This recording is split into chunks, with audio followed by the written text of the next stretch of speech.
You know, folks, we talk a lot about fear on this show. Fear of failure, fear of commitment, fear of the unknown. But today, we're diving deep into a fear that can be utterly paralyzing: agoraphobia. Now, agoraphobia is more than just being afraid of open spaces. It's a complex anxiety disorder that can trap people in their own homes, controlled by fear and anxiety. This isn't about being shy or introverted.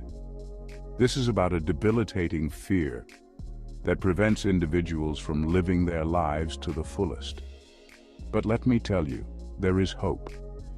Understanding agoraphobia is the first step towards overcoming it. Let's talk about agoraphobia in crowded places.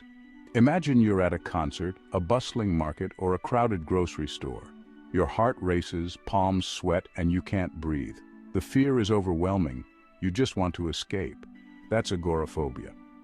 But you're not alone. Many feel this panic in crowds. Develop coping mechanisms.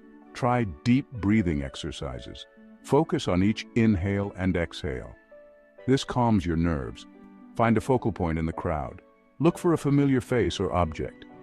Let the chaos fade. You're not defined by fear. Face it head on.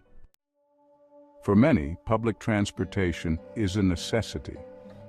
But for someone with agoraphobia, it can feel like a nightmare. The thought of being trapped on a bus, a train, or even an airplane can trigger intense anxiety and panic.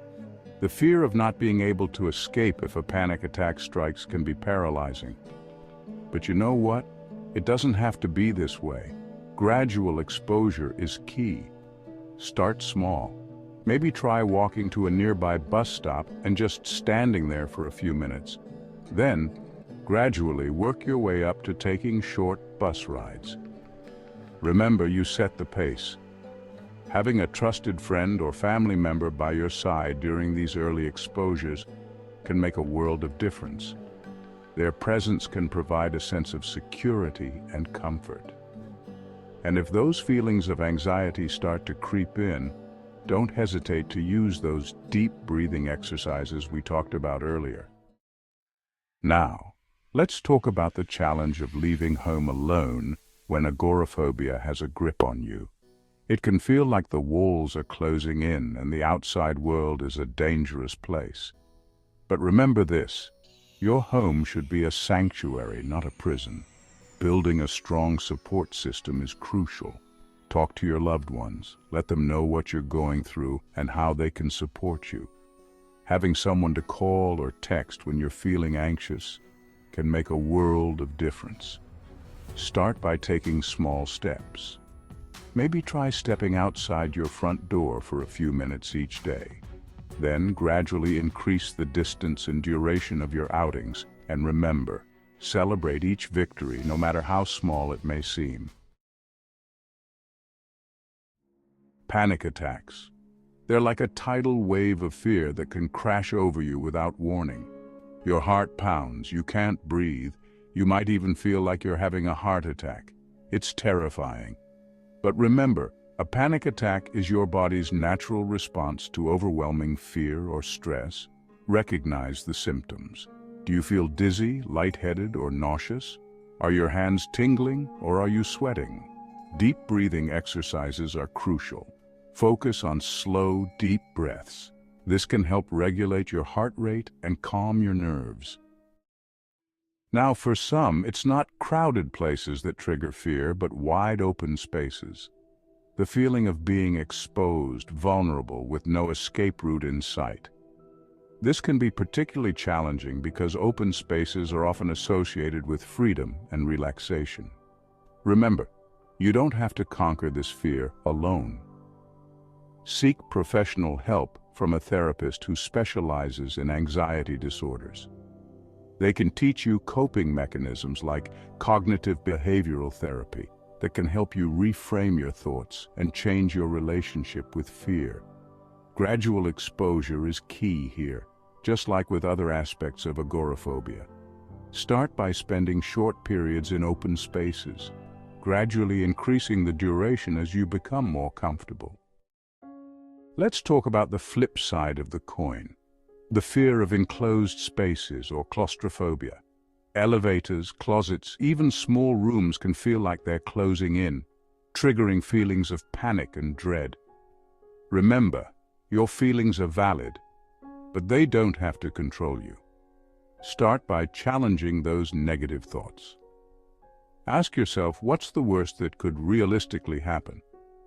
Often the fear we create in our minds is far worse than reality.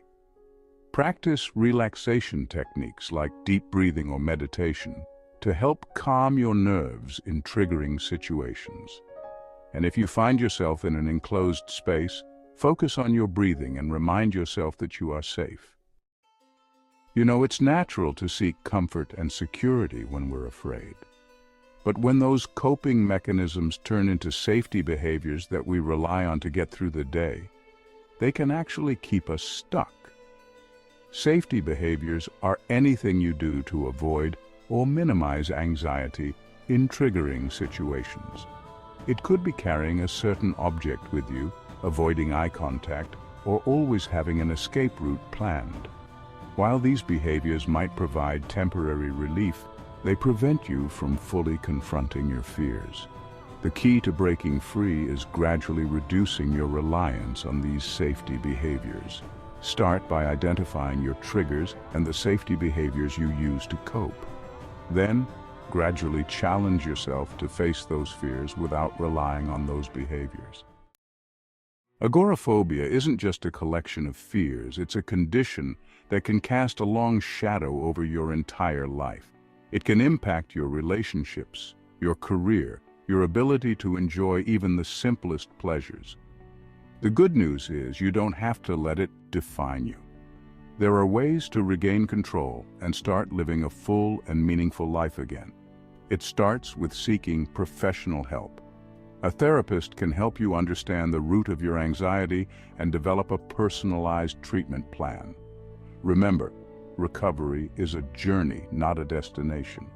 There will be setbacks along the way, but it's important to celebrate every victory, no matter how small. Anticipatory anxiety is like that little voice in your head that's always whispering worst-case scenarios. It's the worry and dread you feel before even stepping into a triggering situation. And let's be honest, that kind of constant worry can be exhausting.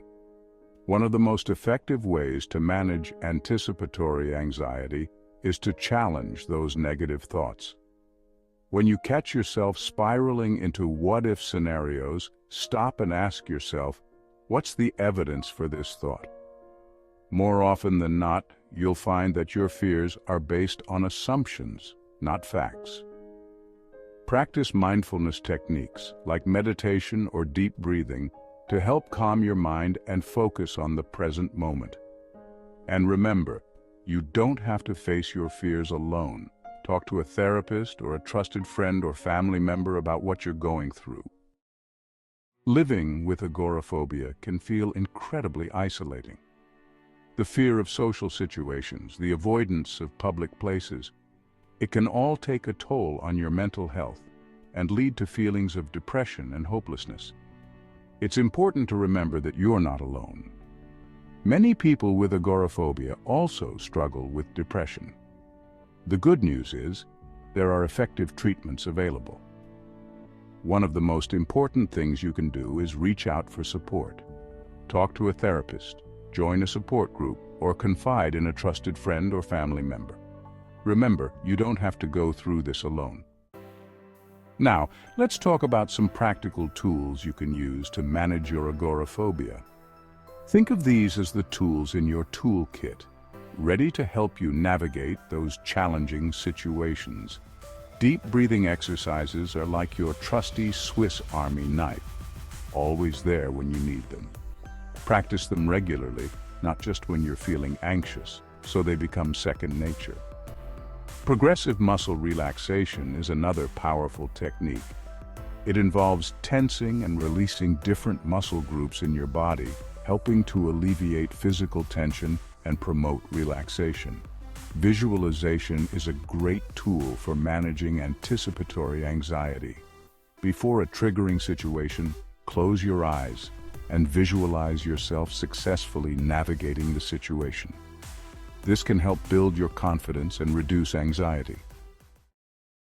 Now, I know that reaching out for professional help can be daunting, but trust me, it's one of the most important steps you can take on your journey to recovery. A therapist can provide you with the tools and support you need to understand your anxiety and develop healthy coping mechanisms. There are many different types of therapy that can be effective for treating agoraphobia, including cognitive behavioral therapy, exposure therapy, and mindfulness-based therapies. Your therapist will work with you to create a personalized treatment plan that addresses your unique needs. Remember, you don't have to go through this alone. A therapist can be your guide, your cheerleader, and your advocate on your journey to recovery. Let's take a moment to hear from some incredible individuals who have faced agoraphobia head-on and come out stronger on the other side. Their stories are a testament to the power of resilience, determination, and hope. These stories remind us that recovery is possible. With the right support, the right tools, and the unwavering belief in yourself, you too can overcome agoraphobia and start living the life you deserve. Remember, you don't have to face this alone. Building a strong support network is crucial for recovery and maintaining mental health. Talk to your loved ones. Let them know what you're going through and how they can support you. Having someone to call or text when you're feeling anxious can make a world of difference. Consider joining a support group, either online or in person. Connecting with others who understand what you're going through can provide a sense of community and reduce feelings of isolation. Well, folks, we've covered a lot of ground today. But remember, this is just the beginning of your journey to understanding and overcoming agoraphobia. It's a journey that requires courage, resilience, and a whole lot of self-compassion.